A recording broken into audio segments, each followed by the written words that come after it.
இன்னைக்கு ஸ்டூடெண்ட்ஸ் எல்லாம் அரசியலை பத்தி ரொம்ப ஆர்வமா தெரிஞ்சுக்கிறாங்க. ஸ்டூடெண்ட்ஸோட குழந்தைங்க கூட ரொம்ப இன்ட்ரெஸ்டா இருக்காங்க அரசியல்ல.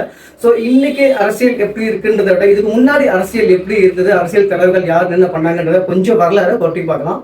உங்களுக்கெல்லாம் தெரியும், நம்ம தமிழ்நாட்டுல ஒரு முதலமைச்சர் வீட்டு வாடகை தான் கொடுத்துட்டு வாழ்ந்துட்டு இருந்த ஒரு முதலமைச்சர் நம்ம நாட்டுல இருந்தார். அப்படியாக தெரியுமா?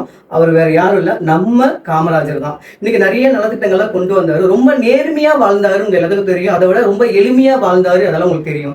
ஆனா அப்படிப்பட்ட ஒரு நேர்மையான முதலமைச்சர் நம்ம தமிழ்நாட்டுல தோற்கடிக்கப்பட்டார்.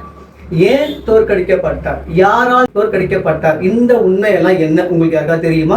கண்டிப்பா உங்களோட முன்னோர்கள் கிட்ட இதெல்லாம் கேளுங்க. காமராஜர் ஏன் இவ்வளவு எளிமையா இவ்வளவு நேர்மையா இருந்த ஒரு முதலமைச்சர் நம்ம தமிழ்நாட்டில் எதனால தோற்கடிக்கப்பட்டார் உண்மையை நீங்க எல்லாம் கண்டிப்பா தெரிஞ்சுக்கணும். ஆனா உடனே இவர் தான் ரொம்ப நேர்மையான அதிகாரி நினைச்சுக்காதீங்க. இவருக்கும் மேல ஒரு நேர்மையான அதிகாரி நம்ம தமிழ்நாட்டுல வாழ்ந்திருக்காருங்க. அவரை பத்தி கண்டிப்பா நீங்க தெரிஞ்சுக்கணும். ஏன்னா காமராஜருக்கே அவர் கண்டா பையன், நம்மளை விட இவ்வளவு நேர்மையா இருக்காரு அப்படின்ட்டு அவரை பத்தி அடுத்த வீடியோல நான் சொல்றேன்.